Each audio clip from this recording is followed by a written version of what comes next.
बहुत बहुत स्वागत है आपका। यहाँ आपको हर बार नई और अद्वितीय कहानियों का खजाना मिलता है। अगर यह आपका पहला अनुभव है तो चैनल को अवश्य सब्सक्राइब करें। अगर कहानी पसंद आए तो लाइक और कमेंट करना न भूलें। ये कथा एक अति प्राचीन समय की है।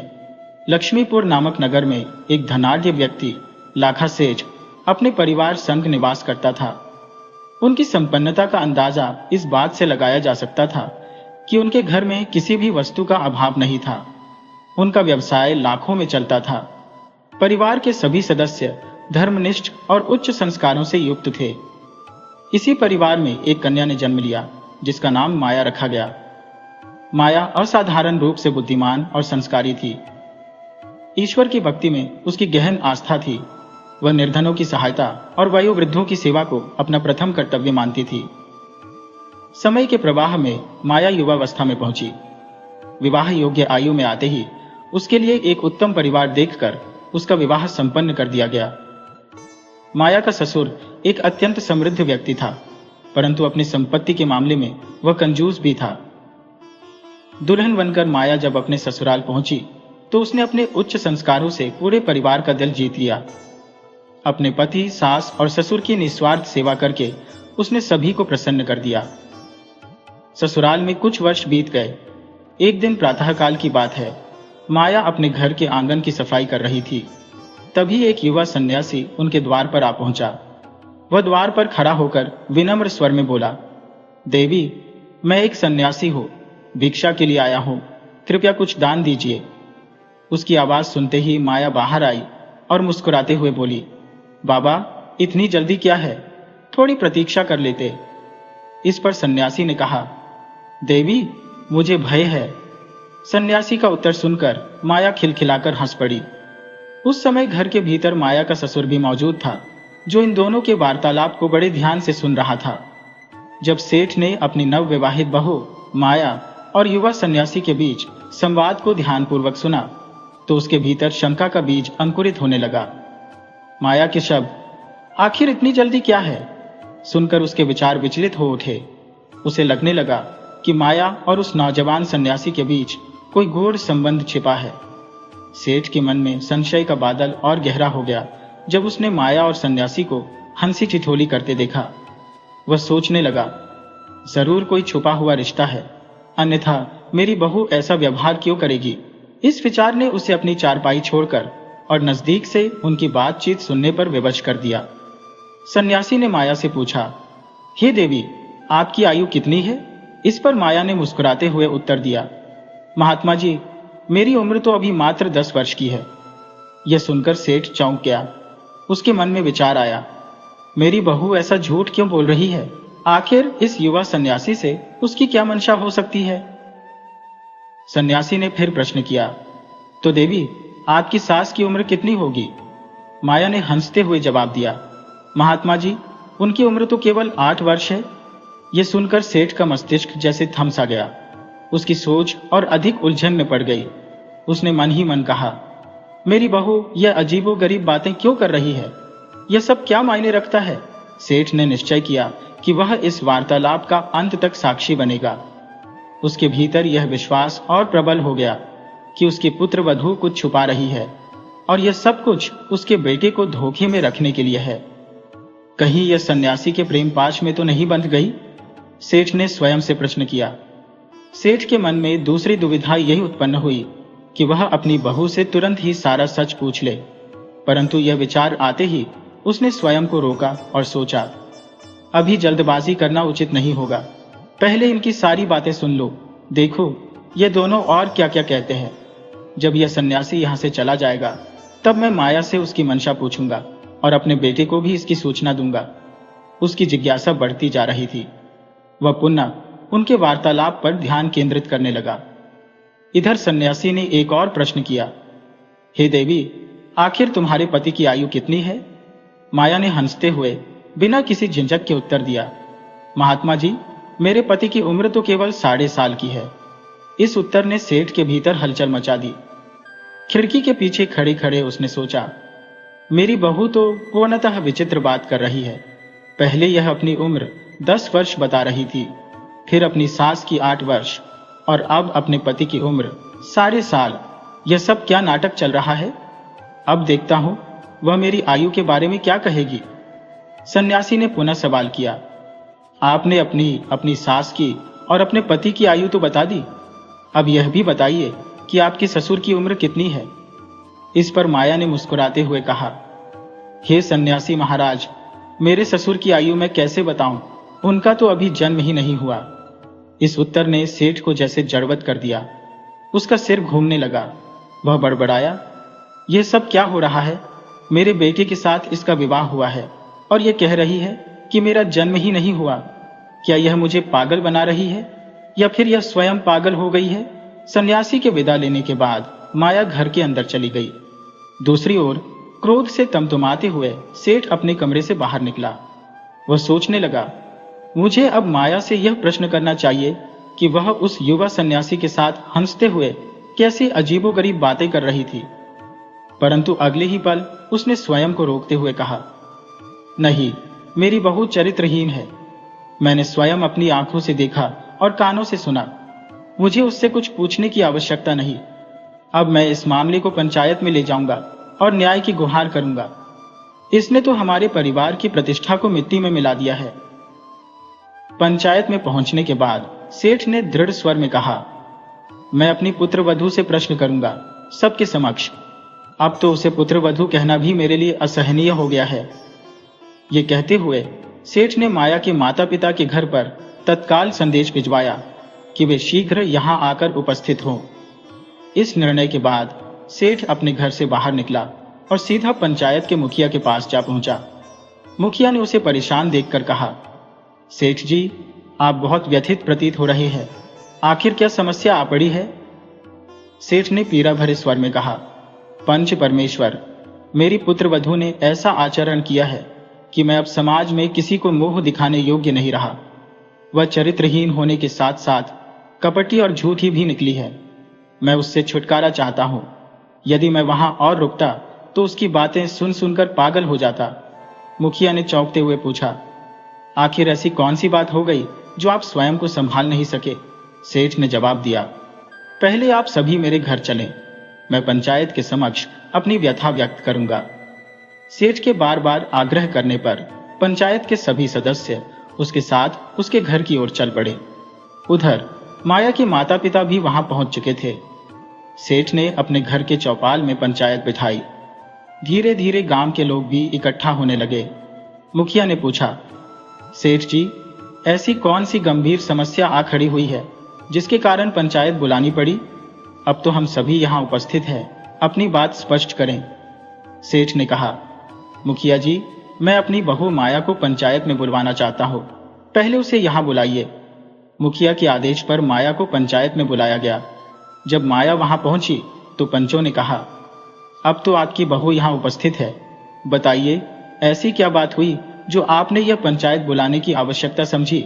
सेठ ने लंबी सांस लेते हुए कहा, मुखिया जी, आज सुबह की घटना ने मुझे पूरी तरह से व्यथित कर दिया। जब मैं सोकर उठा तो मैंने देखा कि मेरी बहू आंगन में झाड़ू लगा रही थी। तभी एक युवा सन्यासी दरवाजे पर आया और भिक्षा मांगने लगा। जैसे ही उसकी आवाज माया के कानों में पड़ी, वह तुरंत भिक्षा लेकर द्वार पर चली गई। इतना कहने के बाद सेठ मौन हो गया। मुखिया ने विस्मय से कहा, सेठ जी, इसमें दुखी होने वाली कौन सी बात है? यह तो हर नारी का कर्तव्य है। मात्र इतनी सी बात के लिए आपने पंचायत बुला ली? घर के द्वार पर आए साधु सन्यासी या भूखे भिक्षुक को भिक्षा प्रदान करना हर स्त्री का नैतिक कर्तव्य है। इसमें इतना व्यथित होने की क्या आवश्यकता है? मुखिया ने सहजता से कहा। सेठ ने तत्काल उत्तर दिया, आप लोग थोड़ा धैर्य रखिए, मैं आपको पूरी घटना विस्तार से सुनाऊंगा। मेरी बहू की करतूत जानने के बाद आप भी स्तब्ध रह जाएंगे। यह समस्या अत्यंत गंभीर है, साधारण नहीं। यदि यह कोई मामूली घटना होती तो मैं न तो परेशान होता और न ही पंचायत बुलाने की आवश्यकता समझता।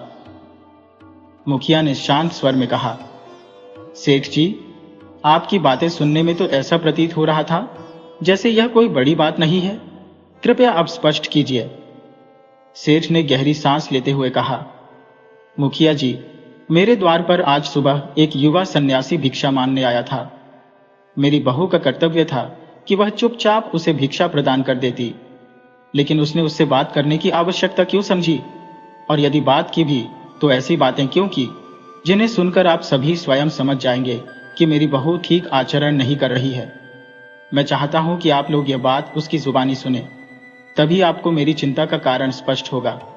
सेठ की बात पर उसकी बहू ने कहा, पिताजी, मैं खुद भी बताने को तैयार हूं कि उस साधु और मेरे बीच क्या संवाद हुआ, लेकिन चूंकि आपने यह पंचायत बुलाई है, पहला अधिकार आपका है कि आप बताएं। इसके बाद मैं आपके हर सवाल का उत्तर दूंगी। बहू की बात सुनकर पंच भी सहमत हुए और मुखिया ने कहा, सेठ जी, अब आप इधर उधर की बात न करें, सीधा अपनी समस्या बताइए। आखिर आपकी बहू ने ऐसा क्या किया जो आपको इतना विचलित कर रहा है? क्या उसने कोई ऐसा कृत्य किया जो समाज और मर्यादा के खिलाफ है? यदि ऐसा है तो पंचायत उसे अवश्य दंडित करेगी, लेकिन पहले आप अपनी बात स्पष्ट करें। सेठ ने झिझकते हुए कहा, भाई, बात कुछ ऐसी है जिसे कहना मेरे लिए अत्यंत लज्जाजनक है। आप सब जानते हैं कि मैं गांव का प्रतिष्ठित व्यापारी हूं, लेकिन मुझे लगता है कि मेरी बहू ने मेरी सारी प्रतिष्ठा धूल में मिला दी। उसने उस महात्मा से ऐसी बातें की जिन्हें न तो मैं कह सकता हूं और न ही आप सुनने योग्य समझेंगे। इसलिए बेहतर होगा कि आप उसी से पूछ लें। मुखिया ने बहू से कहा, बहू, अब तुम ही बताओ, आखिर उस सन्यासी और तुम्हारे बीच ऐसा क्या संवाद हुआ था? माया ने कहा, ठीक है पिताजी, यदि आपको इसे व्यक्त करने में संकोच हो रहा है तो मैं ही पूरा संवाद स्पष्ट कर देती हूँ, लेकिन आरंभ तो आपको ही करना होगा। पहले आप अपनी बात कहें, उसके बाद मैं प्रत्येक प्रश्न का उत्तर दूंगी। यदि मेरी बात गलत निकली तो मैं पंचायत द्वारा दिए गए दंड को सहर्ष स्वीकार करूंगी। सेठ ने गंभीर स्वर में कहा, सब लोग ध्यान दें। मेरे द्वार पर एक नौजवान सन्यासी भिक्षा मांगने आया था। उसने अपनी बहू की ओर दृष्टि घुमाते हुए पूछा, जब वह सन्यासी आया तो तुमने उससे क्या कहा था? क्या तुमने उससे पूछा कि इतनी जल्दी किस बात की है? पंचायत के समक्ष यह बात स्पष्ट होनी चाहिए कि तुमने उससे ऐसा क्यों कहा। बहू ने शांत स्वर में उत्तर दिया, हाँ पिताजी, मैंने यह बात उस सन्यासी से कही थी। सेठ ने गहरी सांस लेते हुए फिर पूछा, तो तुम्हारे इस प्रश्न पर उसने क्या उत्तर दिया था? माया ने कहा, पिताजी, उस सन्यासी ने कहा कि उसे मृत्यु का भय सता रहा था। सेठ ने त्वरित प्रतिक्रिया देते हुए कहा, तो फिर तुम पंचायत के समक्ष यह बात विस्तार से स्पष्ट करो। आखिर इन सब बातों का क्या अर्थ है? क्या तुम्हें समझ नहीं आया कि ऐसी बातें सुनकर कोई भी परेशान हो सकता है? मुझे तो तभी आभास हो गया था कि तुम्हारा आचरण ठीक नहीं है, इसीलिए अब मैं तुम्हें अपने घर में नहीं रख सकता। माया ने दृढ़ स्वर में कहा, पिताजी, यदि मेरी बात गलत सिद्ध होती है तो मैं स्वयं इस घर को छोड़ने के लिए तैयार हूं, लेकिन पहले मेरी पूरी बात सुनिए।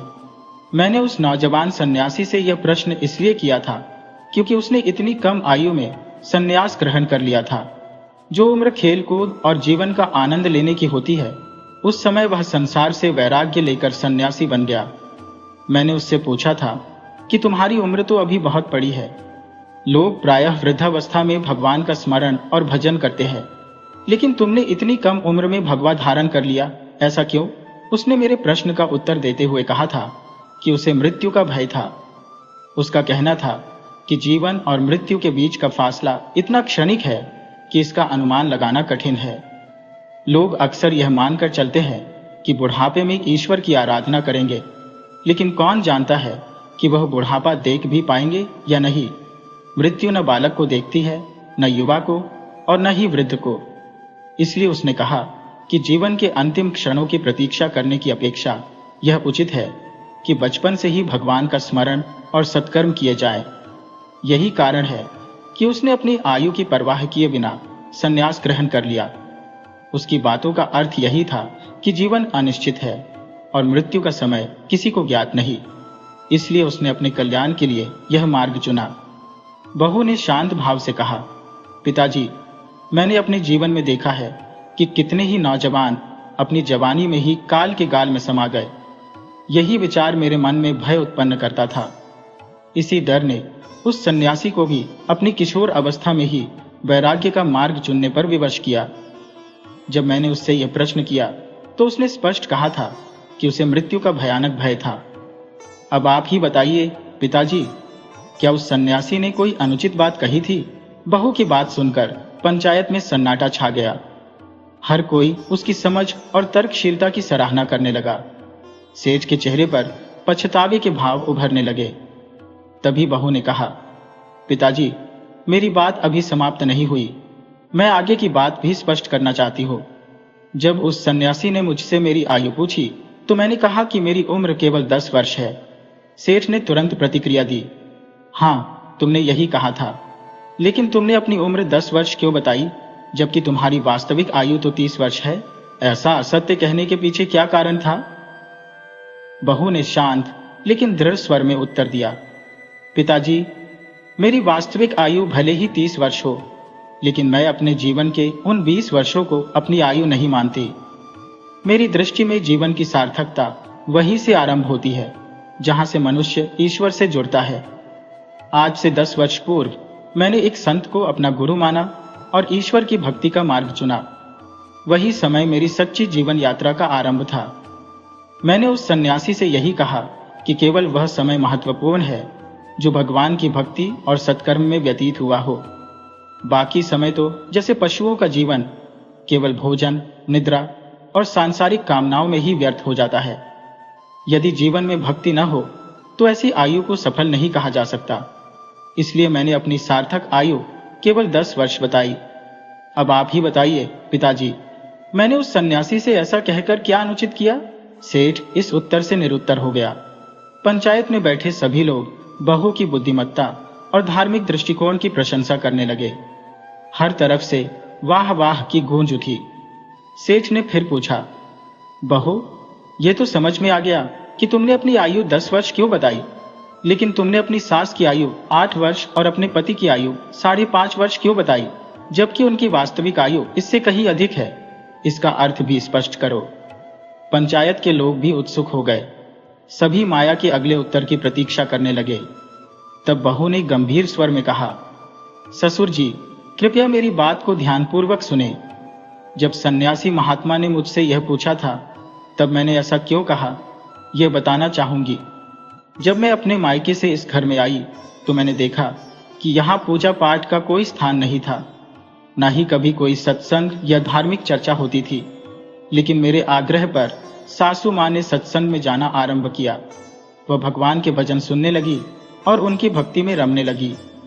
सत्संग, भजन और पूजा करते हुए अब 8 वर्ष बीत चुके हैं। इसीलिए मैंने सन्यासी महात्मा को बताया कि मेरी सासू माँ की उम्र अभी मात्र 8 वर्ष है। बताइए पिताजी, क्या मैंने कुछ अनुचित कहा? ससुर यह सुनकर आश्चर्यचकित हो गए। बोले, अच्छा, तो ये बात थी, मैं तो तुम्हें गलत समझ रहा था। माया ने आगे कहा, पिताजी, इसी तरह मैंने अपने पति की उम्र भी 5.5 वर्ष बताई, क्योंकि 5.5 वर्ष पूर्व सासू माँ की तबीयत बेहद खराब थी। वह चलने फिरने में भी असमर्थ थी। तब मेरे पति हमें मंदिर लेकर जाया करते थे। इसी बहाने उन्हें भी भगवान के दर्शन होते और धीरे धीरे उनकी रुचि भक्ति में बढ़ने लगी। इसीलिए मैंने समझा कि उनके जीवन का असली आरंभ उसी दिन से हुआ। इसीलिए मैंने उनकी आयु 5.5 वर्ष बताई। फिर माया ने ससुर की ओर देखते हुए कहा, पिताजी, अंत में जब सन्यासी महात्मा ने आपकी उम्र पूछी तो मैंने कहा कि आपका जन्म अभी तक नहीं हुआ, क्योंकि जब से मैं इस घर में आई हूं मैंने आपको कभी मंदिर जाते नहीं देखा। आपने कभी पूजा पाठ नहीं किया, न किसी संत महात्मा का सत्कार किया, न कभी किसी धार्मिक कार्य में सहभागिता दी। यहां तक कि आपने अपने हाथों से कोई दान भी नहीं दिया। आप धर्म कर्म से पूरी तरह दूर रहे। ससुर ने गंभीर स्वर में कहा, मुझे व्यापार में इतनी व्यस्तता रहती है कि पूजा पाठ के लिए समय नहीं मिल पाता। मैं तो तुम लोगों के भविष्य की चिंता में लगा रहता हूं, इसलिए धन संग्रह करता हूं। माया ने शांत लेकिन तीखे स्वर में उत्तर दिया, पिताजी, धन संचय तो सांसारिक कार्य है, लेकिन धर्म कर्म आत्मा का कार्य है। आपने कभी अपने जीवन में 1 रुपया भी दान नहीं दिया, कभी किसी तीर्थ यात्रा पर नहीं गए, यहां तक कि घर में भी ईश्वर का स्मरण नहीं किया। जब आपने अपने जीवन में कोई पुण्य कार्य नहीं किया तो मेरी दृष्टि में यह समझना उचित है कि आपका आत्मिक जन्म अभी तक नहीं हुआ। इसीलिए मैंने सन्यासी महात्मा से कहा कि आप तो अभी जन्मे ही नहीं है। पंचायत के लोग माया की इन गूढ़ और विचारशील बातों को सुनकर विस्मित रह गए। हर तरफ उसकी प्रशंसा के स्वर गूंजने लगे। सेठ अपनी पुत्रवधू के मुख से ऐसी बातें सुनकर अत्यंत लज्जित हुआ। उसने पूरे पंचायत के समक्ष अपने दोनों कान पकड़कर अपनी बहू से क्षमा याचना की और कहा, बेटी, मैं तुम्हारे बारे में गलत धारणा रख रहा था, मुझे क्षमा कर दो। तुम्हारी बातों ने मुझे यह महसूस कराया है कि वास्तव में मुझे तुम पर गर्व होना चाहिए। तुम अत्यंत बुद्धिमान हो। इसके उपरांत सेठ ने पंचायत के सभी सदस्यों से भी हाथ जोड़कर माफी मांगी और अपनी पुत्रवधू को लेकर घर के भीतर चला गया। घर पहुंचकर सेठ ने अपनी बहू से कहा, बेटी, तुमने आज मेरी आंखें खोल दी। ऐसा प्रतीत होता है कि आज तक मेरा वास्तविक जन्म ही नहीं हुआ था। अब मैं जीवन को सही मायने में जीने की इच्छा रखता हूं। बहू मुस्कुराई और बोली, यह तो अत्यंत शुभ विचार है पिताजी। जब जागो तभी सवेरा। यह भी बड़ी बात है कि आप अब ईश्वर के प्रति जागरूक हो रहे हैं। कई लोग तो पूरा जीवन भोग विलास और निद्रा में बिता देते हैं। भगवान का स्मरण तो दूर की बात है। अगले दिन सेठ ने अपने मुनीम को बुलवाया और कहा, मुनीम जी, गोदाम में जो पिछले वर्ष का अनाज पड़ा है वह अब सड़ने की अवस्था में है। उसे किसी व्यापारी ने अब तक खरीदा नहीं। मैं वह अनाज गरीब और असहाय लोगों में वितरित करना चाहता हूं। अब अपने जीवन का शेष भाग मैं परोपकार और दान पुण्य में व्यतीत करूंगा। सेठ के आदेशानुसार मुनीम ने पुराने अनाज को बोरियों में भरवाकर सेठ के द्वार पर रखवा दिया। वर्षा में भीगने के कारण अनाज खराब हो चुका था और उसे दुर्गंध उठ रही थी। सेठ की बहू माया इस दुर्गंध को सहन न कर सकी और बाहर आई। उसने खराब अनाज की बोरियां देखकर पूछा, पिताजी, ये अनाज की बोरियां यहाँ क्यों मंगवाई है? सेठ ने उत्तर दिया, बेटी, तुमने कल कहा था कि मेरा असली जन्म अभी नहीं हुआ, इसलिए अब मैं दान पुण्य के कार्य आरंभ कर रहा हूं। यह अनाज मैंने गरीबों को बांटने के लिए मंगवाया है। माया ने अपने ससुर की मंशा को भांप लिया। उसने सोचा, ससुर जी सुधर तो रहे हैं, परंतु पूर्ण रूप से नहीं। मुझे ही कुछ ऐसा करना होगा जिससे उन्हें अपनी भूल का एहसास हो। काफी विचार करने के बाद माया ने उस सड़े हुए गेहूं का थोड़ा भाग निकाला, उसका आटा बनवाया और उससे रोटियां तैयार की। शाम को जब सेठ भोजन के लिए बैठे, माया ने वही रोटियां उनके समक्ष परोस दी।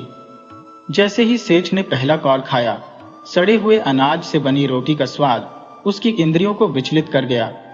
उस दुर्गंधमय भोजन का प्रभाव ऐसा हुआ कि उसे तुरंत उल्टी करने की नौबत आ गई। क्रोध और खिन्नता से भरे सेठ ने रसोई की ओर मुंह करके चिल्लाते हुए कहा, बहू रानी, ये तुमने आज कैसी रोटियां बना दी? इनसे इतनी बदबू क्यों आ रही है? मेरा सारा मूड खराब हो गया है।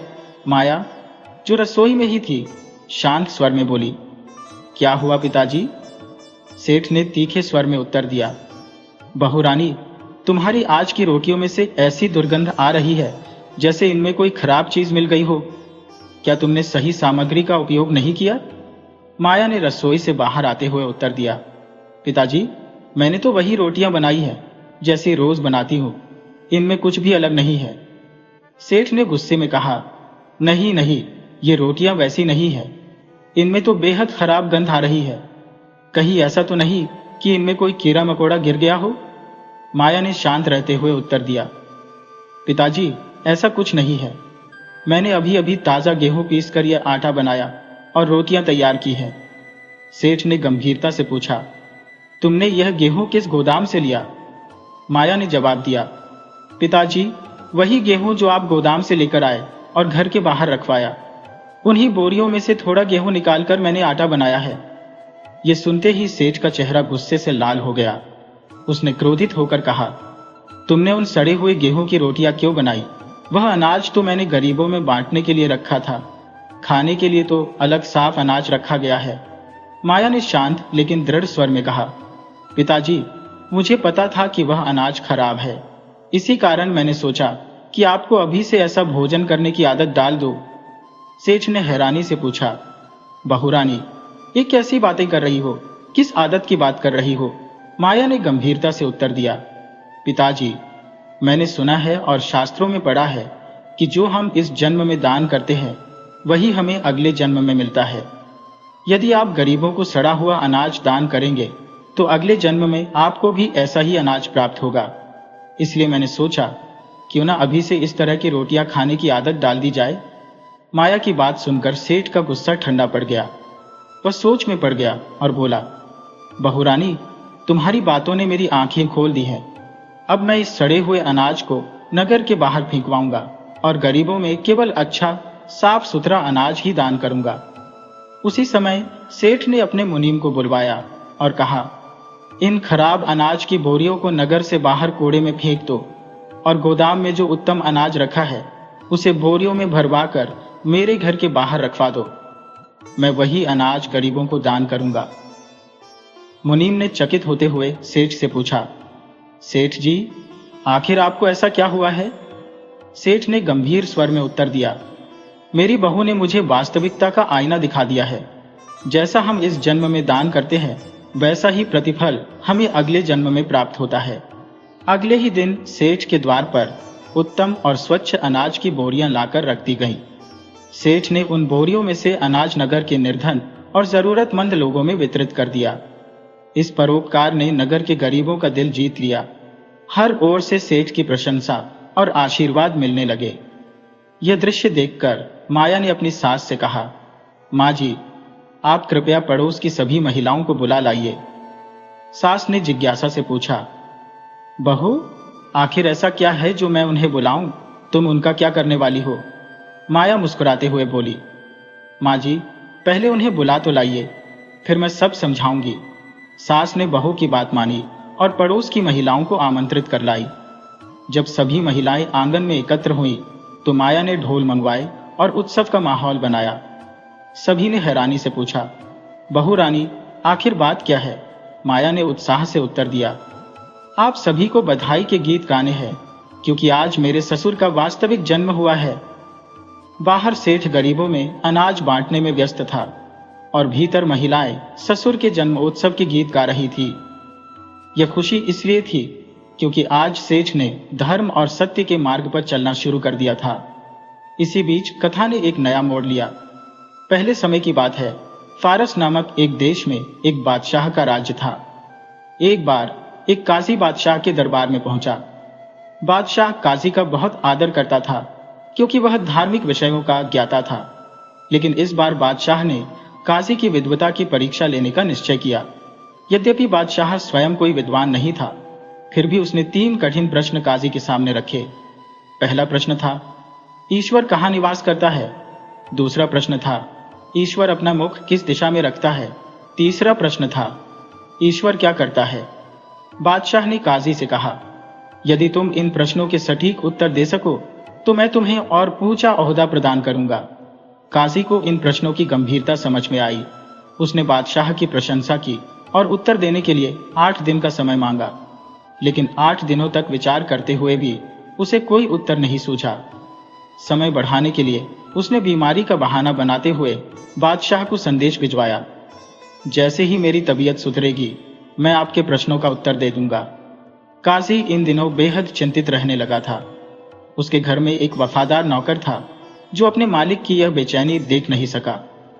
आखिरकार एक दिन उसने साहस जुटाकर पूछ ही लिया, हुजूर, आपकी यह परेशानी किस वजह से है? पहले तो काजी ने उसे टालने की कोशिश की, लेकिन नौकर के बार बार आग्रह करने पर उसने अपनी चिंता की असली वजह बता दी। नौकर ने सब कुछ सुनकर बड़े आत्मविश्वास से कहा, हुजूर, आप बिल्कुल भी चिंतित न हो। आपकी जगह मैं बादशाह के सामने जाऊंगा और उनके सवालों का जवाब दूंगा। काजी हैरानी से बोला, लेकिन तुम तो ईश्वर और धर्म के विषय में कुछ भी नहीं जानते हो। नौकर ने मुस्कुराते हुए उत्तर दिया, मैं कई संतों और फकीरों के पास बैठता हूं और उनके उपदेशों को ध्यानपूर्वक सुनता हूं। मुझे विश्वास है कि मैं बादशाह को संतुष्ट कर दूंगा। काफी सोच विचार और संकोच के बाद काजी ने आखिरकार उसे अनुमति दे दी। नौकर निर्भीक होकर बादशाह के दरबार में पहुंचा। वहां पहुंचकर उसने पहले अपना परिचय दिया और काजी की अनुपस्थिति का कारण बताया। इसके बाद उसने विनम्रता पूर्वक कहा, हुजूर, आप अपने प्रश्न पूछिए, लेकिन मैं आपसे एक गुजारिश करना चाहता हूं। बादशाह ने पूछा, कहो, क्या चाहते हो? नौकर ने कहा, मैं आपके सवालों का उत्तर दूंगा, लेकिन धर्म के नियमों के अनुसार प्रश्न पूछने वाला शिष्य होता है और उत्तर देने वाला गुरु। ऐसे में गुरु को ऊंचा आसन दिया जाता है और शिष्य नीचे बैठता है। बादशाह नौकर की बातों से प्रभावित हुआ। उसने तुरंत नौकर को अपने सिंहासन पर बैठने का आदेश दिया और खुद नीचे बैठ गया। इसके बाद उसने चेतावनी दी, सुन लो, अगर तुम्हारे उत्तर मुझे संतोषजनक नहीं लगे तो तुम्हें मृत्यु दंड दिया जाएगा। नौकर ने निडरता से उत्तर दिया, मुझे यह शर्त मंजूर है हुजूर। बादशाह ने पहला प्रश्न पूछा, ईश्वर कहाँ निवास करता है? नौकर ने समझा कि सीधा उत्तर बादशाह को संतुष्ट नहीं करेगा। उसने कहा, हुजूर, कृपया एक गाय मंगवाने की व्यवस्था करें। कुछ ही देर में गाय लाई गई। नौकर ने पूछा, क्या इस गाय में दूध है? बादशाह ने उत्तर दिया, हाँ, अवश्य है। नौकर ने फिर पूछा, दूध कहाँ है? बादशाह ने कहा, इसके थनों में। नौकर ने गंभीरता से कहा, यह गलत उत्तर है। दूध पूरे गाय के शरीर में व्याप्त होता है, थन तो केवल उसे बाहर निकालने का माध्यम है। इसके बाद नौकर ने एक लोटे में दूध मंगवाया और पूछा, हुजूर, क्या इस दूध में मक्खन है? बादशाह ने उत्तर दिया, हाँ, मक्खन है। नौकर ने अगला सवाल किया, तो बताइए, मक्खन कहाँ है? बादशाह इस प्रश्न का कोई उत्तर नहीं दे सका।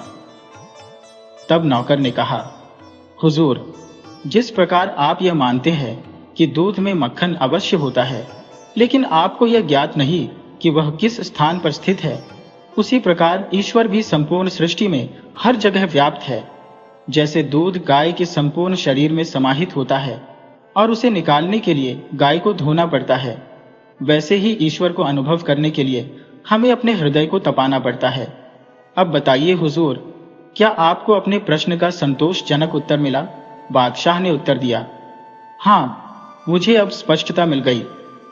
इसके बाद जो लोग बादशाह से यह कहते थे कि ईश्वर सातवें आसमान पर रहता है, वे उसकी दृष्टि में झूठे साबित हुए और उनका मान सम्मान कम हो गया। फिर बादशाह ने दूसरा प्रश्न पूछा, ईश्वर अपना मुख किस दिशा में रखता है? पूर्व, पश्चिम, उत्तर या दक्षिण? यह प्रश्न भी असामान्य था, क्योंकि अधिकतर लोग ईश्वर को एक भौतिक व्यक्ति मानते थे। नौकर ने उत्तर देने से पहले एक मोमबत्ती मंगवाई और उसे प्रज्वलित किया। फिर उसने पूछा, हुजूर, कृपया बताइए, इस मोमबत्ती का मुख किस ओर है? पूर्व, पश्चिम, उत्तर या दक्षिण? बादशाह ने उत्तर दिया, मोमबत्ती का मुख तो ऊपर की ओर है। नौकर ने मुस्कुराते हुए कहा, सही कहा आपने, किंतु ध्यान दें, इसका प्रकाश चारों दिशाओं में समान रूप से फैल रहा है। इसी प्रकार ईश्वर का दृष्टिकोण भी सभी दिशाओं में समान रूप से व्याप्त है। नौकर का यह उत्तर सुनकर बादशाह अत्यंत प्रसन्न हुआ और उसके ज्ञान से प्रभावित भी। अब बादशाह ने तीसरा प्रश्न पूछा, ईश्वर करता क्या है? इस प्रश्न का उत्तर देने से पहले नौकर ने बादशाह से आग्रह किया कि काजी को दरबार में बुलाया जाए। जब काजी वहां पहुंचा और उसने नौकर को बादशाह के सिंहासन पर बैठे देखा तो उसे आश्चर्य हुआ। तब नौकर ने काजी से कहा, आप इस सिंहासन पर विराजमान हो जाइए, और फिर बादशाह को काजी की जगह बैठने को कहा। इसके बाद नौकर बोला, हुजूर, यही ईश्वर का कार्य है। वह निरंतर परिवर्तन करता रहता है। वह राजा को रंक और रंक को राजा बना देता है। संसार में हर क्षण यही परिवर्तन होता रहता है। कभी किसी का उत्थान होता है तो कभी किसी का पतन। कभी एक व्यक्ति को आदर और मान सम्मान मिलता है तो कभी किसी और को। इतना कहने के बाद नौकर चुप हो गया। बादशाह को उसके सभी प्रश्नों के सटीक उत्तर मिल चुके थे। वह नौकर से इतना अधिक प्रभावित और प्रसन्न हुआ कि उसने उसे अपना नया काजी नियुक्त कर दिया।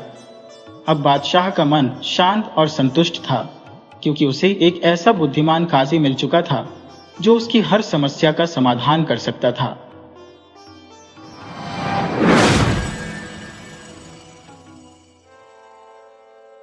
राधे राधे दोस्तों, आज हम आपको एक अनूठी कथा सुनाने जा रहे हैं। यह कथा उस गहन प्रश्न के इर्द गिर्द घूमती है कि क्यों वह व्यक्ति जो सत्संग, पूजा पाठ और धर्म कर्म में लीन रहता है अक्सर कष्ट झेलता है, जबकि जो व्यक्ति अनैतिक कार्यों में लिप्त रहता है, जुआ, शराब और बुरे कर्म करता है, वह सुख समृद्धि का जीवन जीता है। अगर यह कथा आपको रुचिकर लगे तो कृपया हमारे चैनल को लाइक, सब्सक्राइब और शेयर अवश्य करें। एक छोटे से गांव में दो पड़ोसी रहते थे। दोनों बचपन के मित्र थे, परंतु उनके स्वभाव और जीवन शैली में दिन रात का अंतर था। पहला व्यक्ति अत्यंत धार्मिक और सात्विक प्रवृत्ति का था। वह प्रतिदिन पूजा पाठ, भागवत कीर्तन करता और अपनी खेती बाड़ी में लगन से जुड़ा रहता। दूसरी ओर उसका पड़ोसी पूर्णतः भोगवादी था। शराब पीता, जुआ खेलता, बुरे कर्म करता और अपने परिवार के प्रति अमानवीय था। चौंकाने वाली बात यह थी कि पहले व्यक्ति के जीवन में लगातार विपत्तियां आती रही। उसकी खेती कभी प्राकृतिक आपदाओं का शिकार होती तो कभी मवेशी बीमार हो जाते। हर बार उसे किसी न किसी नई समस्या का सामना करना पड़ता। इसके विपरीत उसका भोगवादी पड़ोसी हमेशा धन धान्य से परिपूर्ण रहता और किसी भी परेशानी का सामना नहीं करता। भोगवादी पड़ोसी अपने धार्मिक मित्र से अक्सर कहता, यार, तुम ये पूजा पाठ क्यों करते हो? भगवान का इतना भजन करते हो, फिर भी तुम्हारा जीवन कष्टमय है। मुझे देखो, मैं भगवान को नहीं मानता, फिर भी सुखी हो। मेरे पास किसी चीज की कमी नहीं है। यह सुनकर धार्मिक व्यक्ति मुस्कुराता और उसकी बातें अनसुनी कर देता। वह अपने पूजा पाठ और कर्म को नियमित रूप से करता रहता। उसके मन में भगवान और धर्म के प्रति गहरी आस्था थी, जो उसे विपत्तियों के बावजूद दृढ़ बनाए रखती। एक दिन की बात है, दोनों मित्र आपस में बैठे थे और हल्की फुल्की बातें कर रहे थे। बातचीत के दौरान जो पहला मित्र था, जो हमेशा पूजा पाठ और धर्म कर्म में लगा रहता था, उसने अपने दूसरे मित्र से कहा, दोस्त, तुम ये शराब पीना छोड़ दो। ये न केवल सेहत के लिए हानिकारक है, बल्कि तुम्हारे घर में क्लेश और बुरे कर्मों की जड़ भी है। तुम भगवान की भक्ति करो, इससे तुम्हारा जीवन सुधरेगा।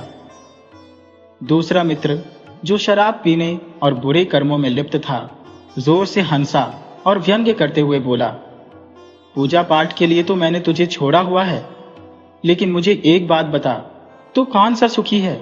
दिन रात भगवान का नाम रटता है, फिर भी तेरा जीवन दुखों से भरा हुआ है। ऐसा कौन सा दिन है जब तूने कोई कष्ट ना झेला हो? दूसरे मित्र का यह तीखा तर्क पहले मित्र के दिल पर गहरा असर कर गया। उन्होंने आपस में एक शर्त लगा ली। शर्त यह थी कि अगले दिन जो भी सबसे अधिक सुखी रहेगा, वही सही साबित होगा और दूसरे को उसकी बात माननी पड़ेगी। यदि पूजा पाठ करने वाले मित्र का दिन अच्छा बीतेगा और बुरे कर्म करने वाले मित्र का दिन बुरा बीतेगा, तो दूसरा मित्र भगवान की भक्ति शुरू कर देगा। परंतु यदि उल्टा हुआ तो पहला मित्र पूजा पाठ छोड़ देगा। शर्त तय होने के बाद दोनों अपने अपने घर चले गए। अगली सुबह पहला मित्र हमेशा की तरह जल्दी उठकर नहा धोकर अपने काम में लग गया। काम पूरा करने के बाद वह सीधे मंदिर चला गया और बड़े मनोयोग से भगवान की पूजा अर्चना करने लगा। उसके लिए दिन की शुरुआत भगवान के ध्यान और प्रार्थना के बिना अधूरी थी। उधर दूसरा मित्र अपने रोजमर्रा के ढर्रे पर चल पड़ा। वह शराब के ठेके पर गया और जमकर शराब पी। इसके बाद उसने जुआ खेला और इस बार जुए में उसे बड़ी जीत हासिल हुई। जुए में जीत से खुश होकर उसने वेश्यावृत्ति की और शाम के समय जब वह घर लौट रहा था तो रास्ते में उसे एक सोने का सिक्का पड़ा मिला। यह देखकर वह फूला नहीं समाया और हंसी खुशी अपने घर लौट आया। दूसरी ओर पहला मित्र जो पूजा पाठ में लीन था, जब मंदिर से घर लौट रहा था, तब रास्ते में उसके पैर में लोहे की कील चुभ गई। कील चुभने से उसे गहरी चोट लगी और पैर में दर्द होने लगा। सुबह उसकी गाय ने दूध भी नहीं दिया था, जिससे वह पहले से ही परेशान था। ऊपर से उसकी खेतों में खड़ी फसल जो तैयार हो चुकी थी, ओलावृष्टि और खराब मौसम के कारण बर्बाद हो गई। इन सारी विपत्तियों से बेचारा मित्र बहुत दुखी हो गया। मन ही मन सोचता हुआ वह घर की ओर बढ़ा। पैर की चोट और दिन भर के असफल अनुभवों ने उसे बेहद विचलित कर दिया था। जब वह पहला मित्र अपने घर पहुंचा तो शाम को दूसरा मित्र उसके पास आया। वह बड़े उत्साह और गर्व से कहने लगा, मित्र, आज का दिन तो मेरे लिए शानदार रहा। सुबह मैं दारू के ठेके पर गया, जी भरकर शराब पी, फिर जुआ खेला और उसमें खूब पैसा कमाया। इसके बाद जब मैं घर लौट रहा था तो रास्ते में एक सोने का सिक्का पड़ा मिला। मेरे घर में हर सुख सुविधा है और हर कोई खुश है। मेरा दिन सचमुच सुनहरा बन गया। बेचारा पहला मित्र जो भगवान का भक्त था क्या कहता? दुखी मन से उसने उत्तर दिया, मित्र, मेरे तो दिन भर के हालात ही खराब रहे, मेरी फसल जो पक चुकी थी ओलावृष्टि के कारण नष्ट हो गई। गाय ने सुबह दूध नहीं दिया और जो थोड़ा सा दूध निकला था वह भी उसने लात मारकर गिरा दिया। बच्चे भूखे प्यासे हैं। ऊपर से जब मैं मंदिर से पूजा कर लौट रहा था तो रास्ते में एक कील पैर में चुभ गई, जिससे गहरी चोट लगी। अब दोनों को वह शर्त याद आई जो उन्होंने सुबह तय की थी। दूसरा मित्र जो भगवान को नहीं मानता था विजयी मुस्कान के साथ बोला, मित्र, शर्त के अनुसार मेरा दिन अच्छा बीता है। अब तुम्हें मेरी बात माननी होगी और यह पूजा पाठ छोड़ देना चाहिए। पहला मित्र जो भगवान में अटूट आस्था रखता था कुछ क्षण सोचने के बाद बोला, इतनी जल्दी निर्णय लेना उचित नहीं होगा। इसका सही निर्णय हम कल करेंगे। रात हो गई। पहला मित्र अपने बिस्तर पर लेटा, परंतु उसके मन में अनेक सवाल उमड़ घुमड़ रहे थे। वह सोच रहा था, आखिर मेरे साथ इतना बुरा क्यों होता है?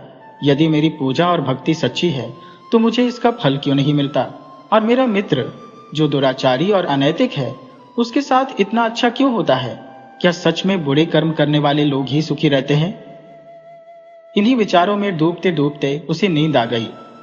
सपने में उसने देखा कि एक तपस्वी जो घने जंगल में तपस्या कर रहे हैं और भविष्य जानने में सक्षम है, उसकी समस्याओं का समाधान कर सकते हैं। सुबह होते ही उसने यह बात अपने मित्र को बताई और कहा, आज इस शर्त का निर्णय हो जाएगा। चलो हम वन में चलते हैं और उस ज्ञानी तपस्वी से अपनी समस्या का समाधान पूछते हैं। दोनों मित्र घर से निकल पड़े और चलते चलते गहरे जंगल में पहुंच गए। जंगल के अंदर उन्हें एक तालाब के पास एक कुटिया दिखाई दी। कुटिया के बाहर एक घना बरगद और पीपल का पेड़ था। उसके नीचे एक चबूतरा बना हुआ था जिस पर एक महात्मा ध्यानमग्न होकर तपस्या कर रहे थे। दोनों मित्र वहां पहुंचे। पहला मित्र जो धार्मिक प्रवृत्ति का था तपस्वी के पास जाकर हाथ जोड़कर उन्हें प्रणाम करने लगा। वहीं दूसरा मित्र जो भोगवादी और नास्तिक था कुछ दूरी पर खड़ा रहा और चुपचाप सब देखता रहा। महात्मा जी ने अपनी आंखें खोली, दोनों मित्रों को देखा और हल्की मुस्कान के साथ बोले, पुत्र, क्या शंका लेकर आए हो? निसंकोच पूछो। पहला मित्र जो भगवत भक्त था आदरपूर्वक हाथ जोड़कर बोला, हे मुनिवर, हमने आपके ज्ञान और तपस्या की ख्याति सुनी है। हमारे मन में एक गहरी शंका है जिसका समाधान आपके सिवाय और कोई नहीं कर सकता। कृपया हमारा मार्गदर्शन कीजिए। महात्मा जी ने उन्हें बैठने के लिए कहा और अपनी झोपड़ी के भीतर गए। कुछ क्षण बाद वे कंदमूल लेकर आए और दोनों को भोजन के लिए दिया। फिर ध्यान मग्न मुद्रा में बैठकर बोले, पुत्र, अब अपनी शंका बताओ। पहला मित्र उत्सुकता से बोलने लगा, मुनिवर, मेरी जिज्ञासा यह है कि जो लोग ईश्वर की पूजा करते हैं, अच्छे कर्म करते हैं, उनके जीवन में दुख और कष्ट क्यों आते हैं? दूसरी ओर जो लोग बुरे कर्म करते हैं, जैसे मेरा यह मित्र जो दारू पीता है, जुआ खेलता है, वेश्यावृत्ति में लिप्त रहता है, उनके साथ सदा अच्छा क्यों होता है? यह न्याय कहाँ है? महात्मा जी ने उसकी बात को गंभीरता से सुना और फिर बोले, पुत्र, तुम्हारी यह शंका स्वाभाविक है, परंतु सत्य यह है कि जो व्यक्ति सच्चे मन से भगवान की भक्ति करता है वह कभी दुखी नहीं होता। भक्ति करने वालों के जीवन में भगवान की कृपा सदा बनी रहती है। पहला मित्र तुरंत बोल पड़ा, मुनिवर, मैं आपके इस कथन से सहमत नहीं हो सकता। मेरा मित्र जो प्रतिदिन बुरे कर्म करता है, दारू पीता है और अपने परिवार को सताता है, उसके पास धन, वैभव और सुख सुविधाओं की कोई कमी नहीं है।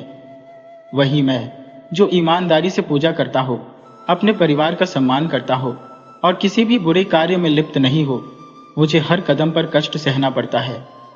आज भी हमने एक शर्त रखी थी कि जिसका दिन बेहतर बीतेगा उसकी बात मानी जाएगी। मैंने पूरे मन से पूजा की, फिर भी मुझे रास्ते में कील चुभ गई जिससे घाव हो गया। उधर मेरा मित्र दारू पीकर जुआ खेलता रहा और पैसे जीते। चलते समय उसे सोने का सिक्का भी मिला। यह सब क्यों होता है मुनिवर? महात्मा जी मुस्कुराए, गहरी सांस ली और बोले, पुत्र, यह सब पूर्व जन्म के कर्मों का फल है।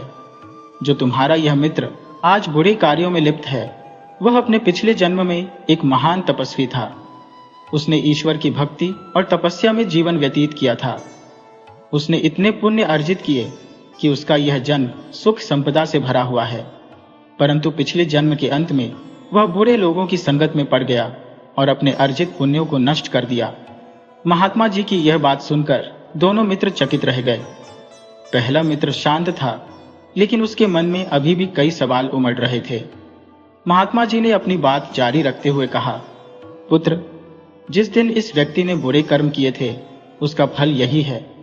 इसने पिछले जन्म में अच्छे कर्म किए थे, इसीलिए इसको इस जन्म में कुछ सुख मिला। लेकिन जब यह अपने बुरे कर्मों में लिप्त हुआ, जैसे शराब पीना और जुआ खेलना, तब यही उसकी नियति बन गई। इसको जो एक सोने की मुहर मिली, वह भी इस कारण से थी कि यह पिछले जन्म में किए गए पुण्य के कारण सुख पा रहा है, लेकिन उसके बुरे कर्मों ने उसे राजसी सुख से वंचित कर दिया। इसे राजा बनने का अधिकार था, लेकिन इसने अपनी बुराई के कारण उस उच्च स्थान को खो दिया। और तुम, महात्मा जी ने पहले मित्र की ओर इशारा करते हुए कहा, तुमने पिछले जन्म में बुरे कर्म किए थे, तुमने पुण्य के कोई कार्य नहीं किए। तुम्हारे कर्म इतने दुराचारी थे कि तुम्हारा जन्म एक साधारण मनुष्य के रूप में हुआ। लेकिन तुम्हारे जीवन में एक परिवर्तन तब आया जब तुम एक अच्छे व्यक्ति की संगति में आए।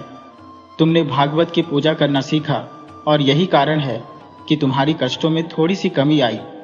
महात्मा जी ने मुस्कुराते हुए कहा, तुम्हारी पूजा, भागवत भक्ति से तुम्हारे कष्ट कम हो गए हैं और भगवान की कृपा से तुम्हारे जीवन में कोई अत्यधिक कष्ट नहीं आएगा। जिस दिन तुम्हारे पैर में कील चुभी थी, वह दिन तुम्हारी मृत्यु का दिन था, लेकिन भगवान की कृपा से वह कष्ट मामूली हो गया और तुम्हारी जान बच गई। तुम्हारा जख्म मामूली था, जबकि तुम्हारी मृत्यु एक बड़े हादसे से हो सकती थी। यह सुनकर दोनों मित्र भावुक हो गए और महात्मा जी के चरणों में सिर झुका दिए। उन्होंने भगवान की कृपा को महसूस किया और आभार व्यक्त किया। अब जो दूसरा मित्र था, वह भी समझ गया था कि जीवन के सुख दुख केवल कर्मों और भगवान की कृपा पर निर्भर होते हैं। उसे अब अपने बुरे कर्मों का एहसास हुआ और उसने जीवन में बदलाव लाने का संकल्प लिया। भगवान की कृपा से वह जख्म पूरी तरह से ठीक हो गया। जैसे ही पहले मित्र ने भक्ति में ध्यान लगाया, उसका जख्म अद्भुत तरीके से ठीक हो गया। दोनों मित्र अपनी आंखों पर विश्वास नहीं कर पाए। अब उन्हें यह समझ आ गया कि महात्मा जी ने जो कहा था वह सत्य था। महात्मा की बातें अब उनके दिल में घर कर गईं। अब जो दुराचारी मित्र था, वह भी समझ चुका था कि जीवन में अच्छाई और भक्ति कितनी महत्वपूर्ण है। उसने महात्मा के चरणों में सिर झुकाकर कहा, प्रभु, आज से मैं अपने सारे बुरे कर्म छोड़ दूंगा। पिछले जन्म में मैंने अच्छे कर्म किए थे और आज मैं इतने बुरे कर्म कर रहा हूं, फिर भी मुझे सुख मिल रहा है। तो मुझे समझ में आ गया है कि अगर मैं अच्छे कर्म करूंगा तो अगले जन्म में भी सुखी रहूंगा। अगर मैं बुरे कर्म करता रहूंगा तो मुझे अगले जन्म में कष्ट झेलने होंगे। ये समझने के बाद दोनों मित्र महात्मा जी को प्रणाम करके घर वापस लौटे। उन्होंने तय किया कि अब से वे अपने जीवन में कभी भी कोई बुरा कर्म नहीं करेंगे। उन्होंने भगवान की भक्ति को अपने जीवन का हिस्सा बना लिया। अब वे अपना काम करते हुए समय मिलने पर भगवान के मंदिर में जाते और भजन कीर्तन करते। भगवान की भक्ति और भागवत कृपा ने दोनों के जीवन में शांति और मोक्ष का मार्ग खोल दिया। दोस्तों, अगर आपको हमारी कहानी पसंद आई हो तो कृपया हमारे चैनल को लाइक करें, सब्सक्राइब करें और शेयर करें। राधे राधे।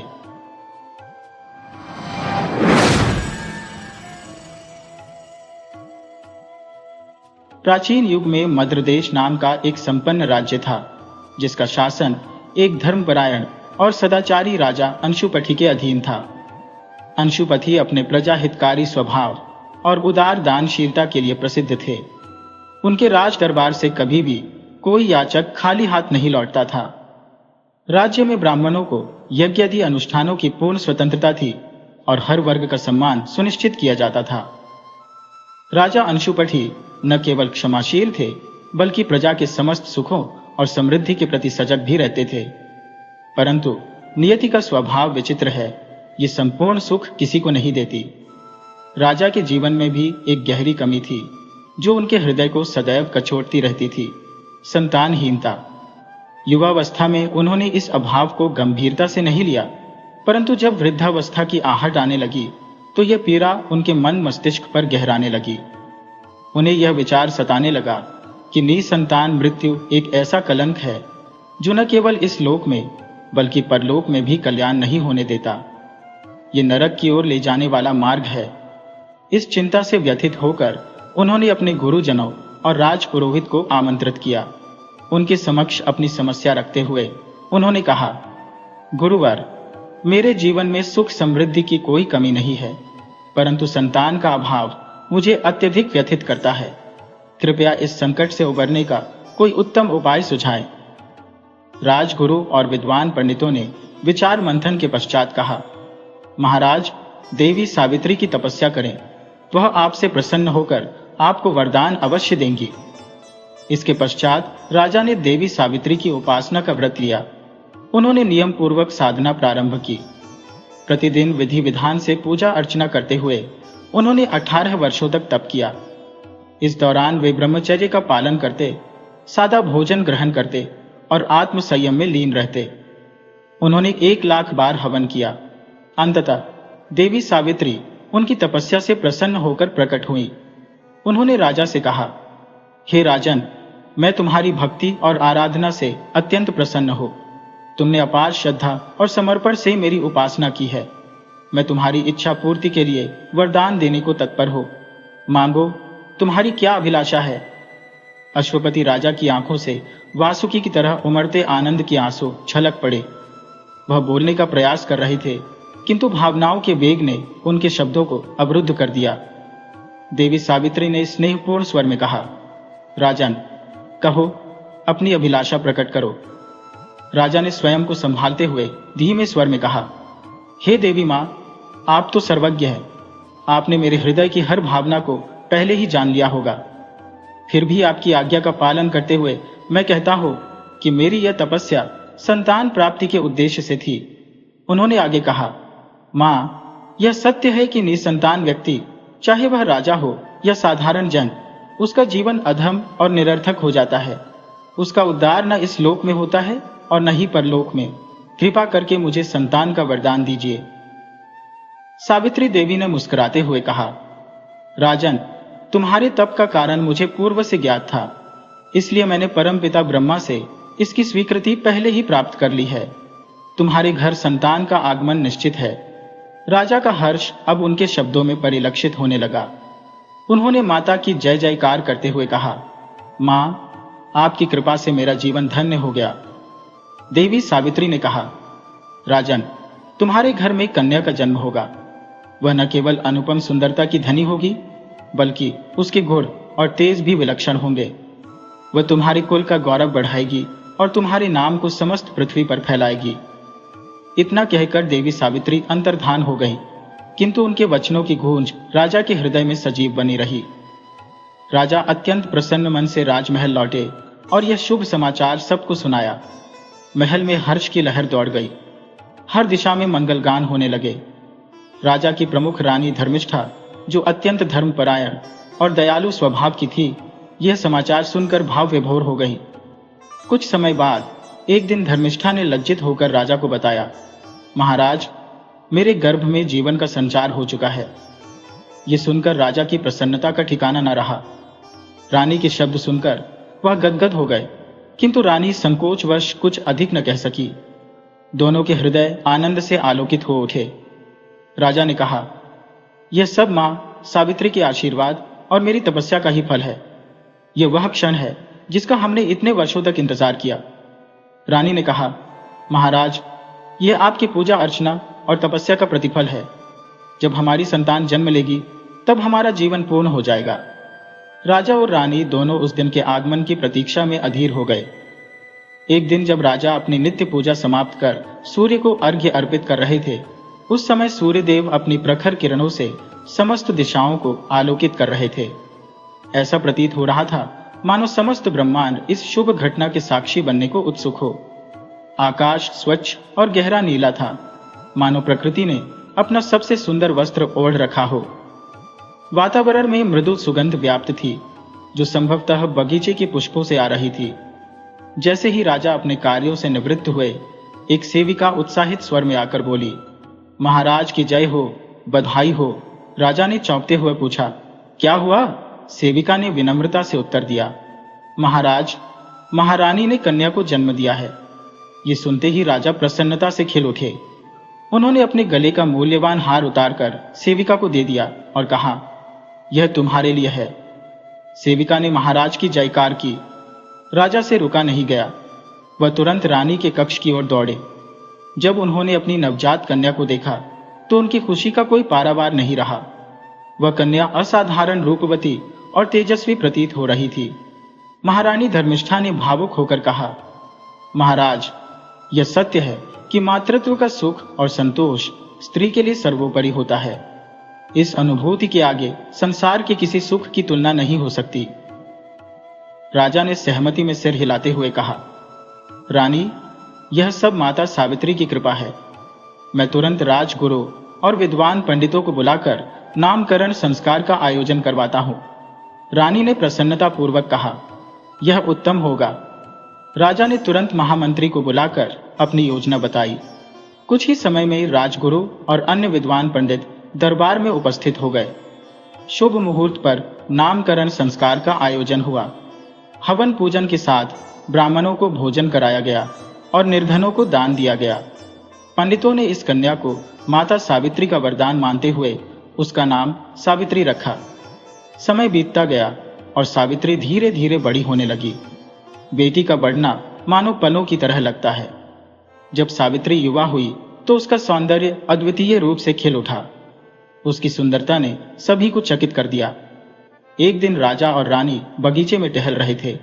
वहीं पास में सावित्री अपनी सखियों संग खड़ी थी। तभी एक नटखट भौरा सावित्री के चारों ओर मंडराने लगा। सावित्री उसे बार बार भगाने का प्रयास करती, परंतु वह ढीठ भौरा लौट लौट कर आता। सावित्री ने अपनी सखी वानिका से कहा, तुम खड़ी खड़ी क्या देख रही हो? इस भौरे को भगाओ। वानिका ने हंसी में कहा, यह भौरा अब नहीं हटेगा राजकुमारी। ये कह रहा है कि हमारी राजकुमारी अब जवान हो गई है। उसी समय राजा और रानी भी वहीं बगीचे में घूम रहे थे।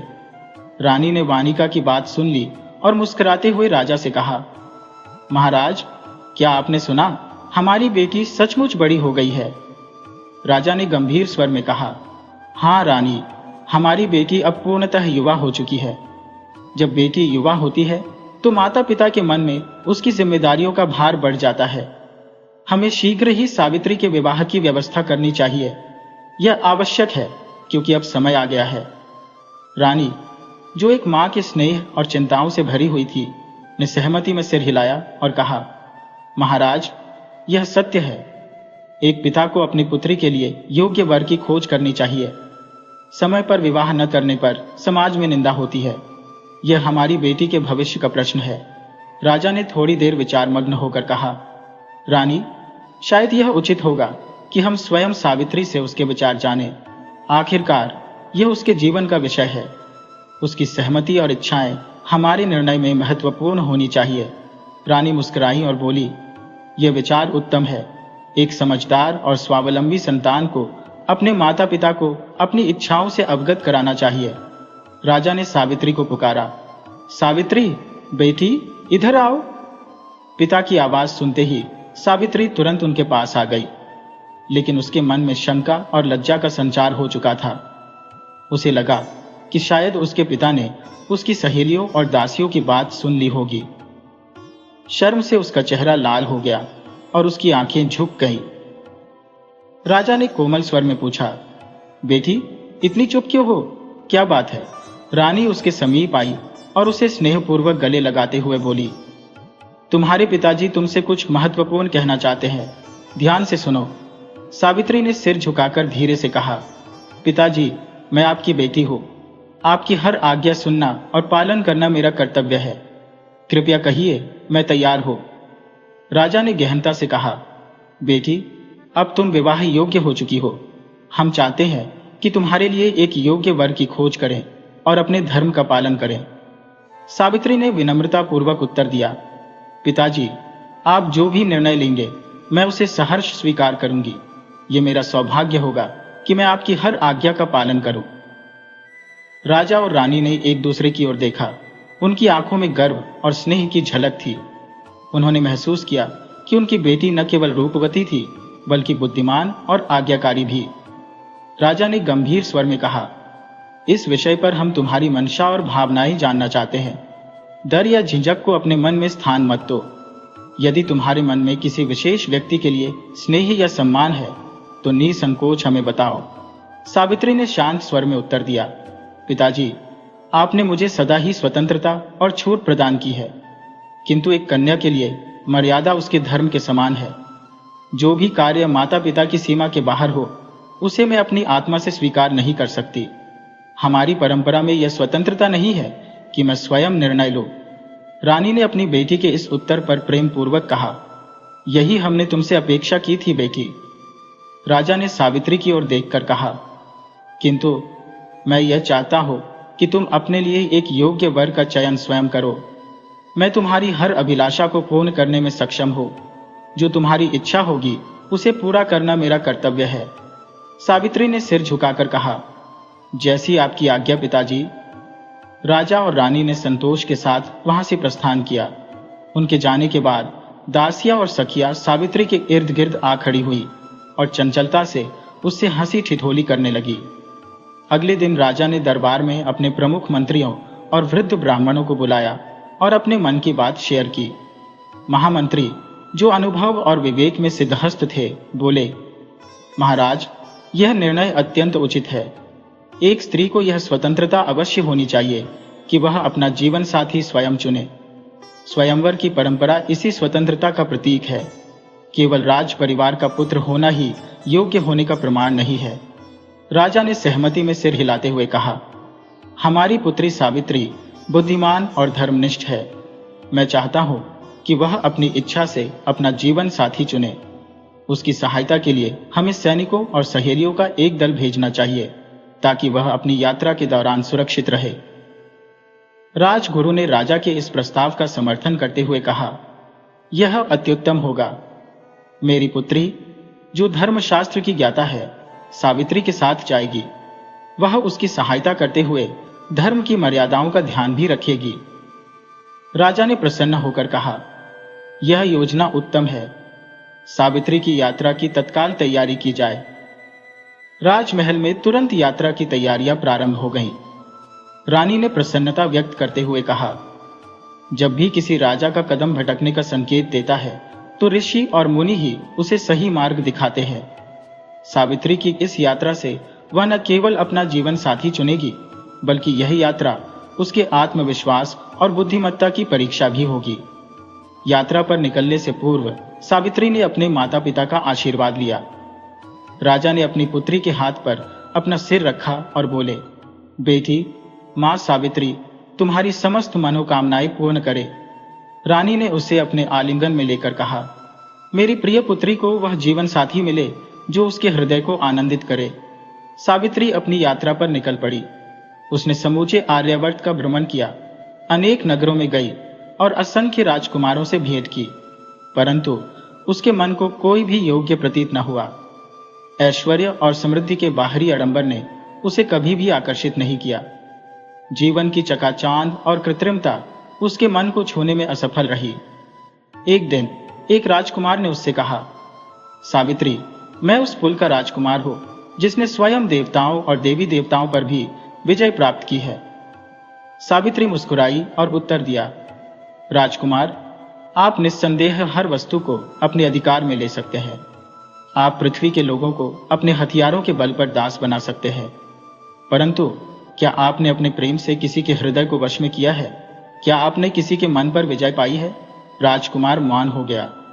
सावित्री ने आगे कहा, आपके विचारों से प्रतीत होता है कि आप मुझे केवल अपनी दासी बनाकर रखना चाहेंगे। मेरे पिता, जो नारी स्वतंत्रता के प्रबल समर्थक है, ने मुझे यह स्वतंत्रता इसलिए दी है ताकि मैं एक योग्य और श्रेष्ठ पुरुष को अपना जीवन साथी चुन सकूं। इस प्रकार सावित्री अनेक राजकुमारों और राजाओं से मिलती हुई एक वन में पहुंची।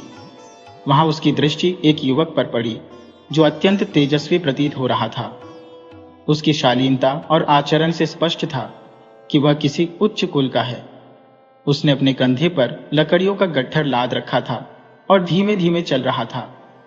तभी उसने रथ और घोड़े आते देखे। वह ठिठक गया और मन ही मन विचार करने लगा, क्या यह मेरा कोई पुराना शत्रु तो नहीं? हे भगवान, यदि यह वही है तो अवश्य ही मेरे अंधी माता पिता को कष्ट पहुंचाएगा। प्रभु, मेरे प्राण ले लेना, पर मेरे माता पिता को कोई दुख मत देना। तभी उसकी दृष्टि रथ पर सवार एक सुंदर युवती पर पड़ी।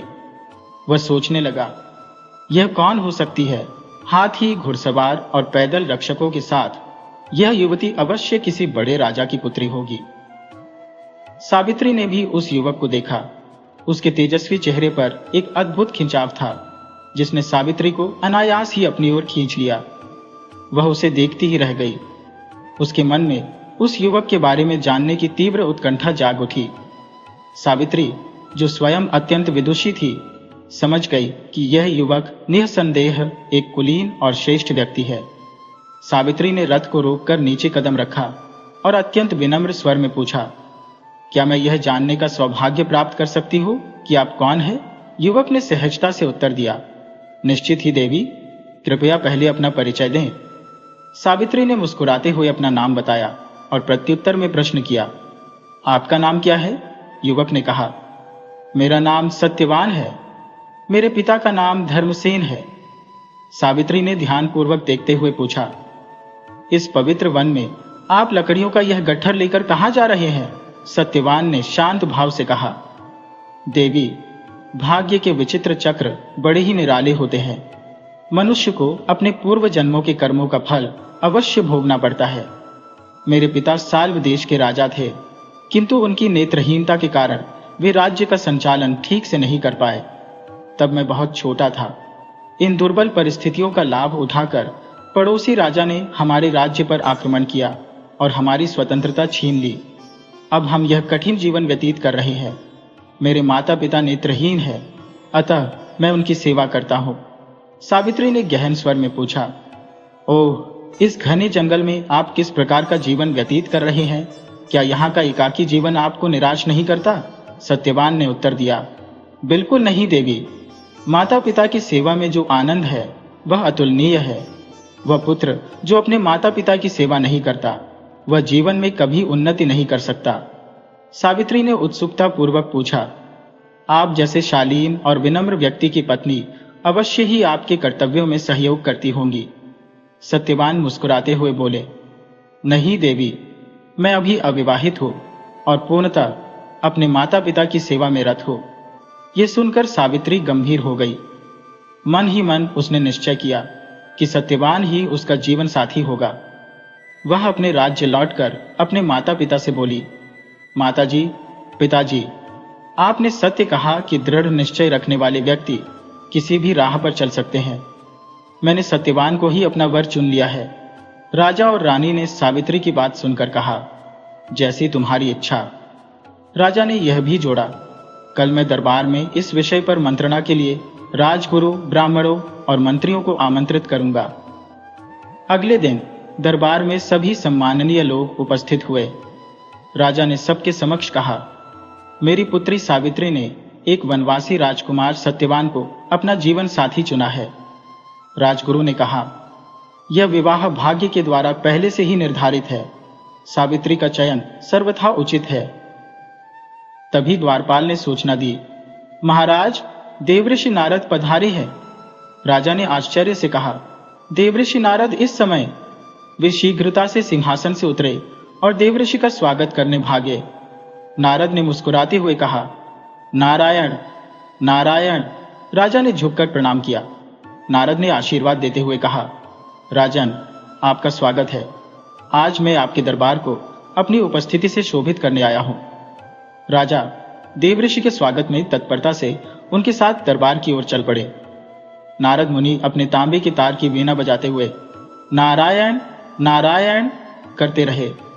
दरबार के बीचों बीच देवऋषि नारद को आदरपूर्वक आसन दिया गया।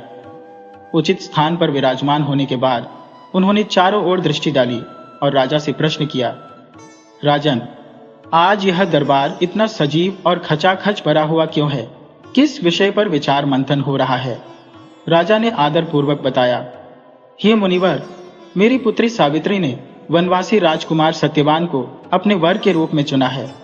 उसने अपने हृदय में उन्हें पहले ही अपना जीवन साथी मान लिया है।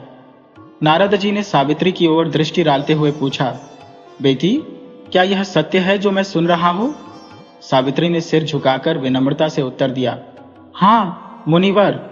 नारद जी ने मुस्कुराते हुए कहा, नारायण नारायण। बेटी, तुम्हारी मनोकामना पूर्ण हो, किंतु एक बात कहनी होगी। सावित्री ने उत्सुकता से पूछा, आप रुक क्यों गए मुनिवर? कृपया पूरी बात स्पष्ट करें। नारद जी गंभीर स्वर में बोले, बेटी, सत्यवान जैसा तेजस्वी, सदाचारी और सेवाभावी व्यक्ति इस धरती पर मिलना दुर्लभ है, किंतु मैं जो तीनों लोकों का भूत, वर्तमान और भविष्य देख सकता हूं, वह एक कटु सत्य जानता हूं। राजा ने चिंतित होकर कहा, हे महात्मा, कृपया अपनी बात स्पष्ट कहें। सावित्री ने हाथ जोड़कर कहा, मुनिवर, कृपया मेरी व्याकुलता को समाप्त करें, मैं पूरी सत्यता सुनना चाहती हूं। नारद जी बोले, सत्यवान में असंख्य गुण है। वह पराक्रमी, बुद्धिमान, उदार और अपने माता पिता का आदर्श सेवक है। उसका सौंदर्य और चरित्र अनुपम है। राजा ने अधीर होकर कहा, यदि उसमें इतने सारे गुण हैं, तो वह मेरी पुत्री के योग्य क्यों नहीं है? नारद जी ने गहरी सांस लेकर कहा, राजन, सत्यवान के जीवन में एक बड़ा दोष छिपा हुआ है। आज से ठीक 1 वर्ष बाद उसके जीवन का अंत निश्चित है। उसकी मृत्यु का समय तय हो चुका है। ये सुनकर राजा अत्यंत व्याकुल हो उठे। उनका मन घोर चिंता में डूब गया। सावित्री ने उनकी व्यथा का कारण पूछा तो राजा ने उत्तर दिया, पुत्री, तुमने जिस राजकुमार को अपने वर के रूप में चुना है, वह अल्पायु है। तुम्हें किसी दीर्घायु और सुखद भविष्य वाले व्यक्ति को अपने जीवन साथी के रूप में चुनना चाहिए।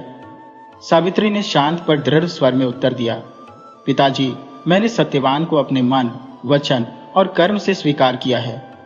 यदि उनका जीवन 1 वर्ष तक सीमित है, तो मैं भी उसी अवधि में अपने संपूर्ण जीवन का सार समेट लूंगी। सत्यवान ही मेरे भाग्य और मेरे हृदय का चयन है।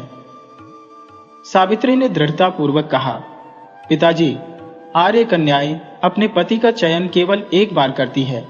राजा अपनी आज्ञा एक बार देता है, पंडित प्रतिज्ञा एक ही बार करते हैं और कन्यादान भी एक बार ही होता है। सावित्री ने अपने निर्णय पर अडिग रहते हुए स्पष्ट कर दिया कि वह विवाह करेगी तो केवल सत्यवान से ही करेगी।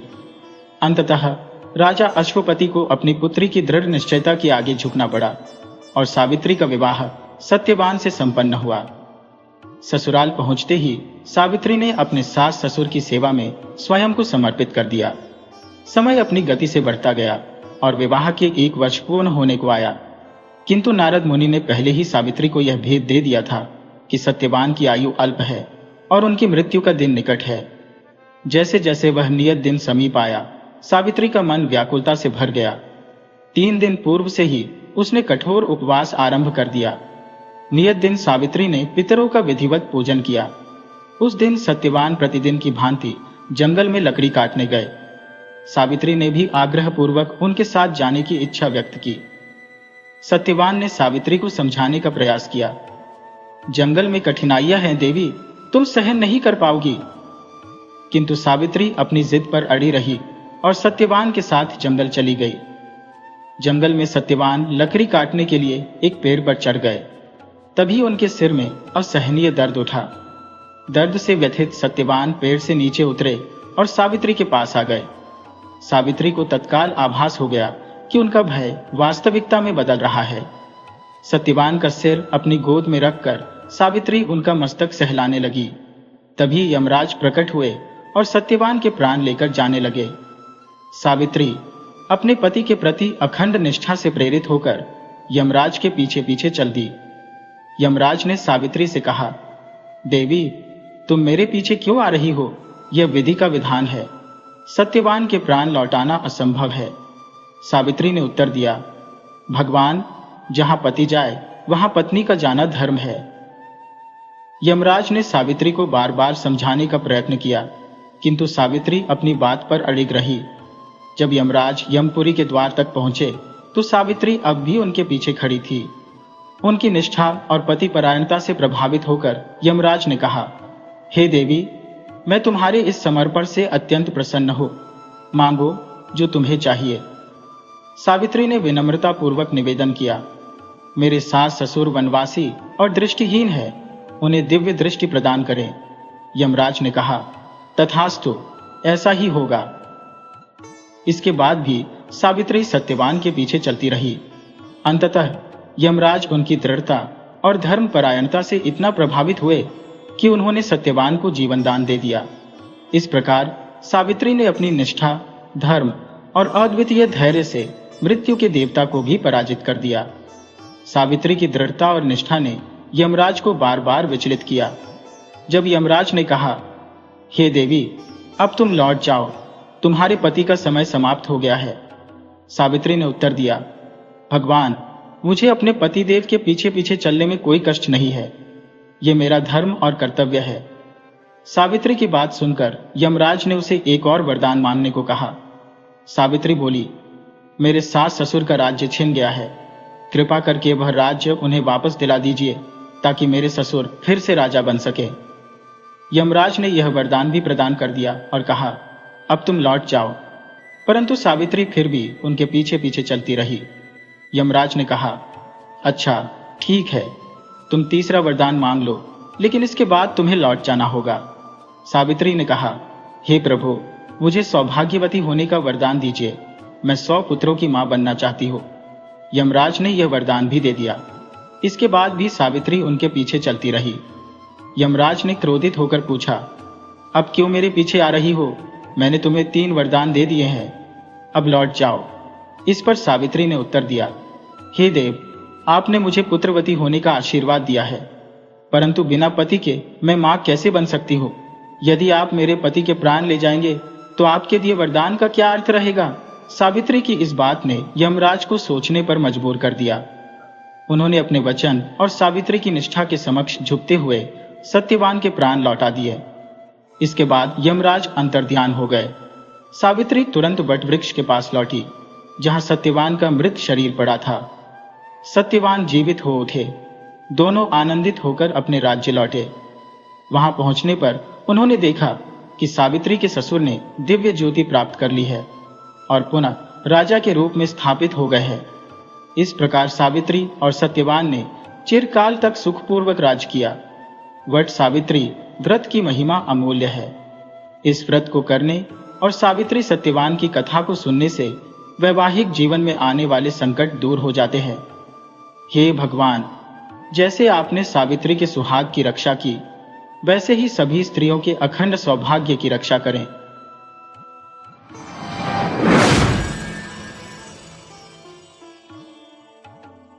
हंसपुर गांव लंबे समय से वर्षा के अभाव में त्रस्त था।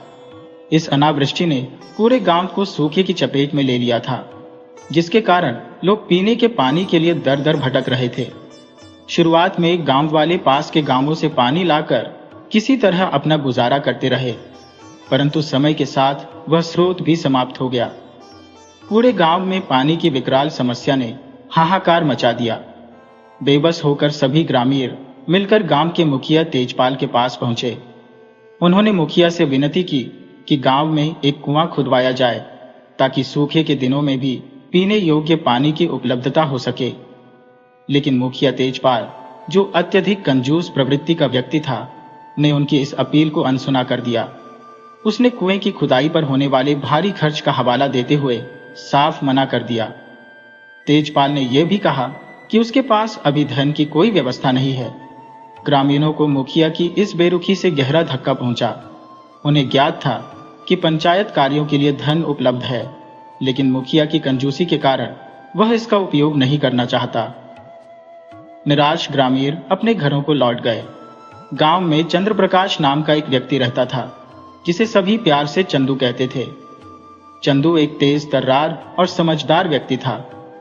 उसने ग्रामीणों से कहा, यदि मुखिया कुआं खुदवाने का कार्य नहीं करेगा तो हमें स्वयं इस जिम्मेदारी को निभाना चाहिए। हम सब मिलकर इस काम को अंजाम दे सकते हैं। ग्रामीणों में से एक व्यक्ति ने उत्तर दिया, भाई चंदू, कुआं खोदना कोई सरल कार्य नहीं है। हमें नहीं पता कि पानी कितनी गहराई पर मिलेगा और यह कार्य 2-4 दिनों में पूरा नहीं होगा। इसमें कई सप्ताह या शायद महीनों का समय लग सकता है। चंदू ने आत्मविश्वास से कहा, तुम सब चिंता मत करो, बस मेरी बात मानो और काम शुरू कर दो। उनके पास और कोई विकल्प न होने के कारण सभी ने चंदू की बात मान ली और कुएं की खुदाई शुरू कर दी। ग्रामीणों द्वारा कुआं खोदने का यह कार्य जब तेजपाल तक पहुंचा तो वह चिंता में पड़ गया। उसे मालूम था कि यह काम बेहद कठिन है और इसके लिए अनुभवी मजदूरों की आवश्यकता होगी। दिन बीतते गए, 2 दिन, 4 दिन और फिर 1 सप्ताह बीत गया, परंतु कुएं की खुदाई धीमी गति से हो रही थी। पानी किस गहराई पर मिलेगा इसका भी कोई अंदाजा नहीं था। जैसे जैसे दिन गुजरते गए, ग्रामीणों का हौसला कमजोर पड़ने लगा। जब 10 दिन बीत गए और खुदाई के प्रयासों का कोई ठोस परिणाम नहीं निकला, तो ग्रामीणों ने निराश होकर कुएं की खुदाई बंद कर दी। उनका मानना था कि यही कार्य उनकी सामर्थ्य से परे है।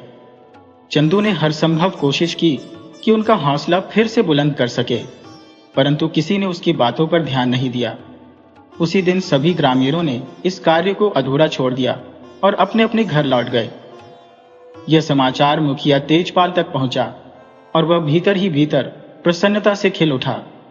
अगली सुबह कुछ ग्रामीण जब कुएं के समीप से गुजर रहे थे तो उन्होंने कुएं से उठती एक अजीबोगरीब गंध को महसूस किया। उत्सुकतावश जब उन्होंने कुएं में झांक कर देखा तो जो दृश्य उनकी आंखों के सामने आया उसने उनकी चेतना को झकझोर कर रख दिया। कुएं की सतह पर कच्चा तेल तैर रहा था और वही तेल वह गंध फैला रहा था। यह देखकर सभी समझ गए कि कुएं के नीचे तेल का विशाल भंडार मौजूद है। कुछ ही पलों में यह खबर पूरे गांव में आग की तरह फैल गई कि गांव में तेल का कुआं है। मुखिया तेजपाल, जो कंजूस होने के साथ साथ लालची भी था, इस सूचना से अति उत्साहित हो गया। उसने बिना समय गवाए मजदूरों को बुलाया और कुएं की खुदाई को तेजी से शुरू करवाया।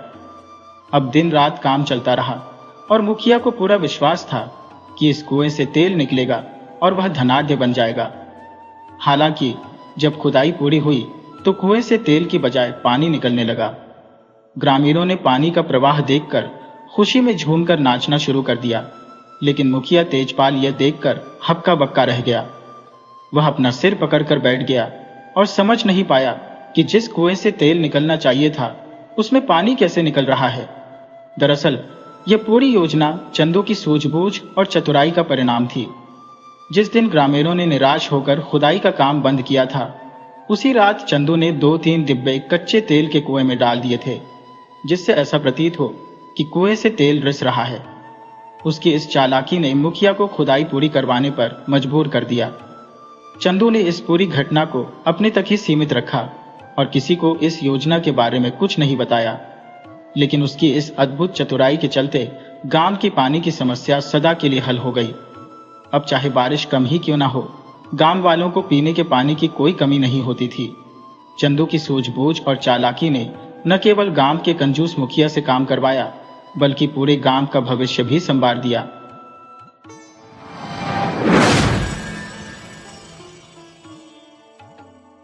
वीडियो अच्छी लगी हो तो इसे लाइक करें और ऐसी ही मज़ेदार कहानियों के लिए चैनल को सब्सक्राइब करें और बेल आइकन दबाएं। ज़्यादा से ज़्यादा अपने दोस्तों को शेयर करें। धन्यवाद।